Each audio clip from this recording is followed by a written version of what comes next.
Good morning, my dear students. I, Kirti, welcome you all in BBVN online classes. Today, we are going to revise our first and second chapter for your PT1 exam.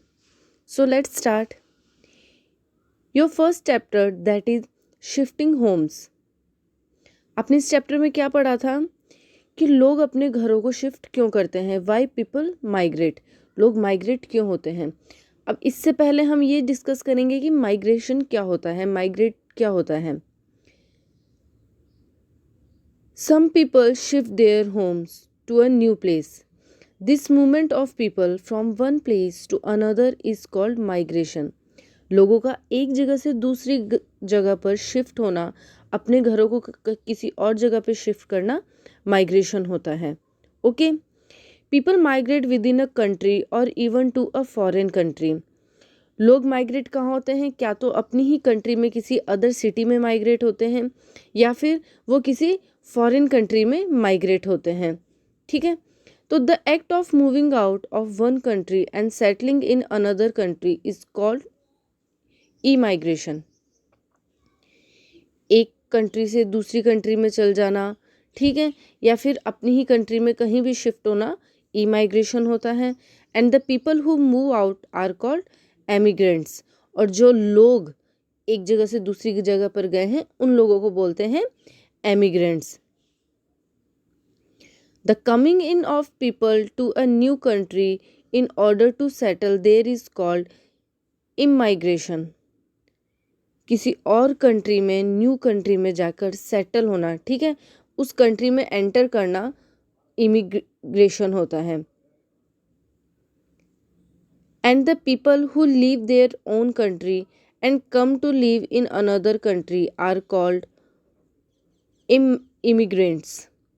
और जो लोग अपनी country को छोड़कर कहीं और shift हो रहे हैं, न्यू कंट्री में एंटर कर रहे हैं, वो होते हैं इमिग्रेंट्स।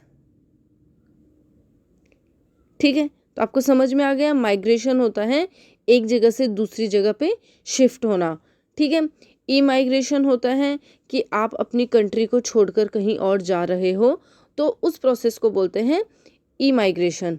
एंड जब आप किसी न्यू कंट्री में एंटर कर रहे हो, किसी न्यू कंट्री में जा रहे हो, तो उस कंट्री के लिए वो प्रोसेस क्या होगा, immigration. Is it clear students? Now causes of migration. Next point हमारा इस चैप्टर में था कि लोग एक जगह से दूसरी जगह पे माइग्रेट क्यों होते हैं, ऐसे कौन से रीज़न होते हैं जिनकी वजह से उन्हें माइग्रेट होना पड़ता है। So transferable jobs, in search of a better life cycle, in search of a better career और education, and due to war. ये कुछ रीजंस ऐसे हैं कि लोगों को अच्छी जॉब के लिए एक जगह से दूसरी जगह पे जाना पड़ता है। अगर कुछ लोग जैसे विलेज में रहते हैं, उन्हें बेटर लाइफस्टाइल चाहिए, तो they move on other country और other cities. And in search of better career और एजुकेशंस, कुछ लोग ऐसे भी होते हैं जिन्हें अच्छी एजुकेशन और करियर के लिए भी अपनी जगह को छोड़कर कहीं और शिफ्ट होना पड़ता है, जहां उनको ये सब फैसिलिटीज़ एक अच्छे लेवल पर मिल सकें। नेक्स्ट पॉइंट है डिस्प्लेसमेंट। डिस्प्लेसमेंट क्या होता है students? People are sometimes forced to leave their homes and shift to new place. This forceful shifting is known as displacement. कई बार ऐसा होता है कि लोगों को अपने घरों को मजबूरी की वजह से छोड़कर, ठीक है, उन पर फोर्स होता है कि उन्हें अपने घरों को छोड़कर कहीं और शिफ्ट होना पड़ता है। नाउ ये फोर्स किस टाइप का होता है, कौन सा ऐसा फोर्स होता है जिसकी वजह से लोगों को अपनी जगह को छोड़कर कहीं और शिफ्ट होना पड़ता है? Like natural disasters. Natural disasters कौन से होते हैं? जो प्राकृतिक आपदाएं होती है, like floods, tsunami and cyclones.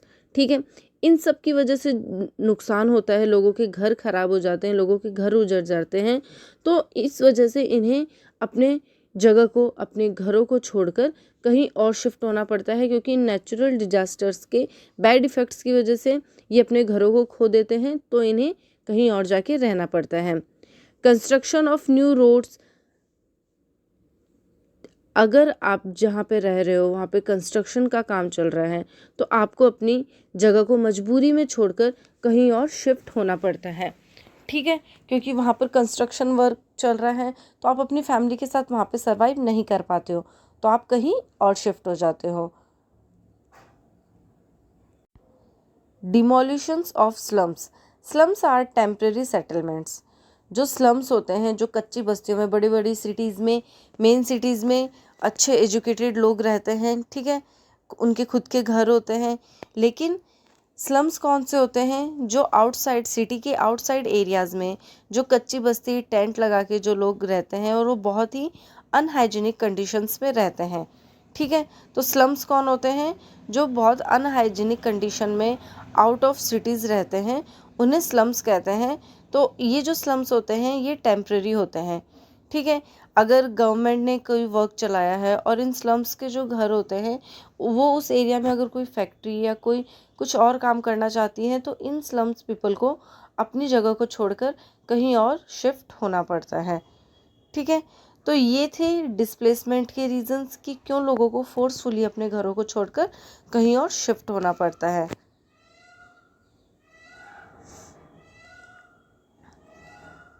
तो स्टूडेंट्स, आपका फर्स्ट चैप्टर था शिफ्टिंग होम्स। इसके कुछ इंपॉर्टेंट पॉइंट्स हैं, like migration is to leave once home and settle down in a new town, city और कंट्री परमानेंटली। माइग्रेशन क्या होता है? अपने घरों को छोड़कर कहीं और शिफ्ट होना, कहीं और सेटल होना, चाहे किसी न्यू टाउन में, किसी सिटी में और किसी कंट्री में।